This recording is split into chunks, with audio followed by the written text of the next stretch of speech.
श्री शांति शिवाय नमः। श्री गणेशाय नमः। तो मित्रों, आज हम तृतीय अध्याय में प्रवेश कर चुके हैं। आज के अध्याय से हम जानेंगे चंचुला का पाप से भय एवं संसार से वैराग्य। शौनक जी बोले, हे महाभाग सूत जी, आप सर्वज्ञ हैं। हे महामते, आपके कृपा प्रसाद से मैं बारंबार कृतार्थ हुआ। इस इतिहास को सुनकर मेरा मन अत्यंत आनंद में निमग्न हो रहा है। अतः अब भगवान शिव में प्रेम बढ़ाने वाली शिव संबंधिनी दूसरी कथा को भी कहिए।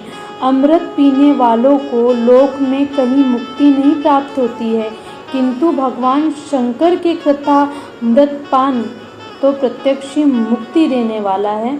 सदा शिव की जिस कथा के सुनने मात्र से मनुष्य शिवलोक प्राप्त कर लेता है, वह कथा धन्य है। धन्य है कथा का श्रवण कराने वाले, आप भी धन्य हैं।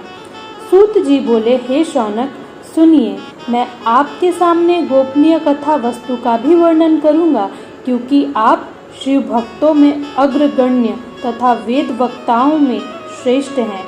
समुद्र के निकटवर्ती प्रदेश में एक बाष्कल नामक ग्राम है, जहाँ वैदिक धर्म से विमुख महापापी द्विज रहते हैं। वे सबके सब बड़े दुष्ट हैं। उनका मन दूषित विषय भोगों में ही लगा रहता है।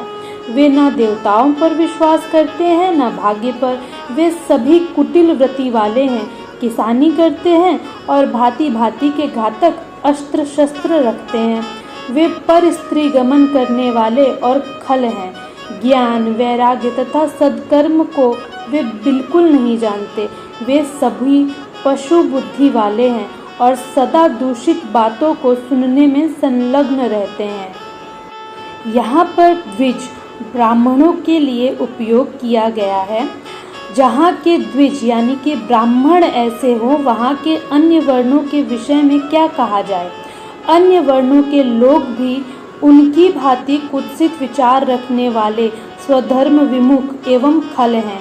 वे सदा कुकर्म में लगे रहते हैं और नित्य विषय भोगों में ही डूबे रहते हैं। वहाँ की सब स्त्रियां भी कुटिल हैं, स्वभाव की स्वेच्छाचारिणी, पापासक्त, कुत्सित विचार वाली और व्यभिचारिणी हैं। वे सद्व्यवहार तथा सदाचार से सर्वथा शून्य हैं। उस बाष्कल नामक ग्राम में किसी समय एक विदुंग नामधारी ब्राह्मण रहता था। वह बड़ा अधम था। वह दुरात्मा, महापापी था। यद्यपि उसकी स्त्री बड़ी सुंदर थी, तो भी वह कुमार्ग पर ही चलता था। काम वासना से कलुषित चित्त वह वेश्यागामी था। उसकी पत्नी का नाम चंचुला था। वह सदा उत्तम धर्म के पालन में लगी रहती थी, तो भी उसे छोड़कर वह दुष्ट ब्राह्मण कामासक्त होकर वेश्यागामी हो गया। इस तरह कुकर्म में लगे हुए उस विदुंग के बहुत वर्ष व्यतीत हो गए। उसकी स्त्री चंचुला काम से पीड़ित होने पर भी स्वधर्म नाश के भय से कलेश सहकर भी दीर्घ काल तक धर्म से भ्रष्ट नहीं हुई, परंतु दुराचारी पति के आचरण से प्रभावित होने के कारण काम पीड़ित हो आगे चलकर वह भी दुराचारणी हो गई। भ्रष्ट चरित्र वाली वह कुमार्गगामिनी अपने पति की दृष्टि बचाकर रात्रि में चोरी छिपे अन्य पापी जार पुरुष के साथ रमण करने लगी। हे मुने, एक बार उस ब्राह्मण ने अपनी उस दुराचारणी पत्नी चंचुला को कामासक्त हो पर पुरुष के साथ रात्रि में संसर्ग करते देख लिया। उस दुष्ट तथा दुराचार में आसक्त मन वाली पत्नी को रात में पर पुरुष के साथ व्यभिचारत देखकर वह क्रोधपूर्वक वेग से दौड़ा।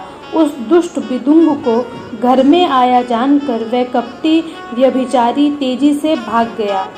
तब वह दुष्टात्मा विदुंग अपनी पत्नी को पकड़कर उसे डांटता हुआ मुक्कों से बार बार पीटने लगा। वह व्यभिचारिणी दुष्टा नारी चंचुला पीटी जाने पर कुपित होकर निर्भयता पूर्वक अपने दुष्ट पति विदुंग से कहने लगी। चंचुला बोली, मुझ पति परायणा युवती पत्नी को छोड़कर आप कुबुद्धिवश प्रतिदिन वेश्या के साथ इच्छानुसार रमण करते हैं। आप ही बताइए कि रूपवती तथा कामासक्त चित्त वाली मुझ युवती की पति संसर्ग के बिना क्या गति होती होगी। मैं अत्यंत सुंदर हूँ तथा नव यौवन से उन्मत्त हूँ। आपके संसर्ग के बिना व्यथित चित्त वाली मैं कामजन्य दुख को कैसे सह सकती हूँ। सूत जी बोले, उस स्त्री के इस प्रकार कहने पर वह मूढ़ बुद्धि मूर्ख ब्राह्मण धम स्वधर्मी विमुख दुष्ट पापी विदुंग कहने लगा। विदुंग बोला, काम से व्याकुल चित होकर तुमने यह सत्य ही कहा है। हे प्रिय, तुम भय त्याग दो और मैं जो तुमसे हित की बात कहता हूँ उसे सुनो। तुम निर्भय होकर नित्य पर पुरुषों के साथ संसर्ग करो, उन्हें संतुष्ट करके उनसे धन खींचो। वह सारा धन वेश्या के प्रति आसक्त मन वाले मुझको दे दिया करो। इससे तुम्हारा और मेरा दोनों का ही स्वार्थ सिद्ध हो जाएगा। सूत जी बोले, पति का यह वचन सुनकर उसकी पत्नी चंचुला प्रसन्न होकर उसकी कही बात मान ली। उन दोनों दुराचारी पति पत्नी ने इस प्रकार समझौता कर लिया तथा वे दोनों निर्भय चित्त से कुकर्म में लीन हो गए। इस प्रकार दुराचार में डूबे हुए उन मूढ़ चित्त वाले पति पत्नी का बहुत सा समय व्यर्थ बीत गया। तदनंतर शूद्र जातीय वैश्य का पति बना हुआ वह दूषित बुद्धि वाला दुष्ट ब्राह्मण विदुंग समयानुसार मृत्यु को प्राप्त हो नरक में जा पड़ा। बहुत दिनों तक नरक के दुख भोग कर वह मूढ़ बुद्धि पापी विंध्य पर्वत पर भयंकर पिशाच हुआ। इधर उस दुराचारी पति विदुंग के मर जाने पर वह मूढ़ हृदया चंचुला बहुत समय तक पुत्रों के साथ अपने घर में ही रही। इस प्रकार प्रेम पूर्वक कामासक्त होकर जारों के साथ विहार करती हुई उस चंचुला नामक स्त्री का कुछ यौवन समय के साथ ढलने लगा। एक दिन दैव योग से किसी पुण्य पर्व के आने पर वह स्त्री भाई बंधुओं के साथ गोकर्ण क्षेत्र में गई। तीर्थ यात्रियों के संग से उसने भी उस समय जाकर किसी तीर्थ के जल में स्नान किया। बंधुजनों के साथ यत्र तत्र घूमने लगी।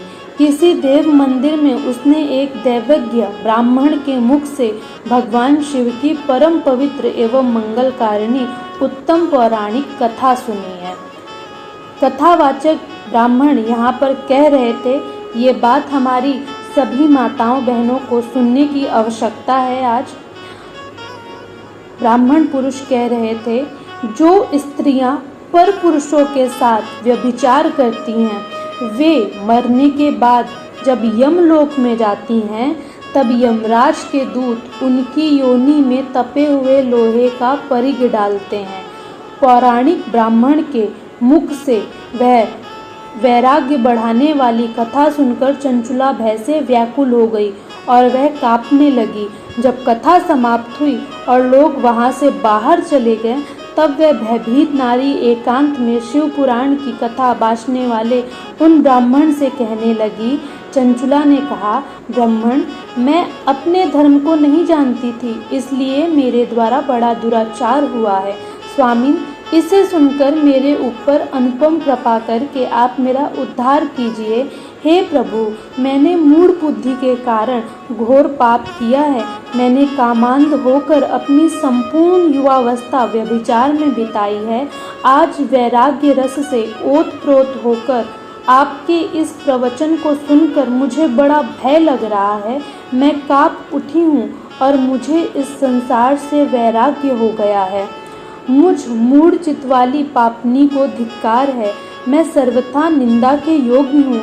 मैं कुत्सित विचारों में फंसी हुई हूँ और अपने धर्म से विमुख हो गई हूँ। थोड़े से सुख के लिए अपने हित का नाश करने वाले तथा भयंकर कष्ट देने वाले घोर पाप मैंने अनजाने में ही कर डाले हैं। हाय, न जाने किस किस घोर कष्टदायक दुर्गति में मुझे पड़ना पड़ेगा और वहाँ कौन बुद्धिमान पुरुष कुमार्ग में मन लगाने वाली मुझ पापनी का साथ देगा। मृत्यु काल में उन भयंकर यमदूतों को मैं कैसे देखूंगी जब वे बलपूर्वक मेरे गले में फंदे डालकर मुझे बांधेंगे, तब मैं कैसे धीरज धारण कर सकूंगी। नरक में जब मेरे शरीर के टुकड़े टुकड़े किए जाएंगे, उस समय विशेष दुख देने वाली उस महायातना को मैं वहाँ कैसे सहूंगी। दुख और शोक से ग्रस्त होकर मैं दिन में सहज इंद्रिय व्यापार और रात्रि में नींद कैसे प्राप्त कर सकूंगी। हाय, मैं मारी गई, मैं जल गई, मेरा हृदय विदीर्ण हो गया, मैं सब प्रकार से नष्ट हो गई। हाय विधाता, मुझ पापनी को आपने हठात ऐसी दुर्बुद्धि क्यों दे दी, जो सभी प्रकार का सुख देने वाले स्वधर्म से दूर कर देती है। हे द्विज, स्थूल से बिधा हुआ व्यक्ति ऊंचे पर्वत शिखर से गिरने पर जैसा घोर कष्ट पाता है, उससे भी करोड़ गुना कष्ट मुझे है। सैकड़ों अश्वमेध यज्ञ करके अथवा सैकड़ों वर्षों तक गंगा स्नान करने पर भी मेरे घोर पापों की शुद्धि संभव नहीं दिखती। मैं क्या करूं, कहाँ जाऊं और किसका आश्रय लूं। मुझ नरक गामिनी की इस संसार में कौन रक्षा करेगा। हे ब्राह्मण, आप ही मेरे गुरु हैं, आप ही मेरी माता हैं और आप ही मेरे पिता हैं। आपकी शरण में आई हुई मुझ दीन अबला का उद्धार कीजिए, उद्धार कीजिए। सूत जी बोले, हे शौनक, इस प्रकार खेद और वैराग्य से युक्त चंचला उस ब्राह्मण के चरणों में गिर पड़ी। तब उन बुद्धिमान ब्राह्मण ने कृपा पूर्वक उसे उठाकर इस प्रकार कहा। इसके आगे की कथा हम चौथे अध्याय में सुनेंगे मित्रों। यहाँ पर बहुत ही सबक लेने वाली बात है। आज की हमारी माताओं बहनों को ये बात समझने और सुनने की बहुत ज़्यादा ज़रूरत है। आजकल हमारी कई ऐसी नवयुवतियाँ बहनें और माताएं हैं जो इस प्रकार से व्यभिचार के काम पर लगी हुई हैं, तो उन्हें इस कथा को सुनकर इससे सीख लेनी चाहिए। इसी के साथ मैं इस अध्याय का अंत करती हूँ। हर हर महादेव।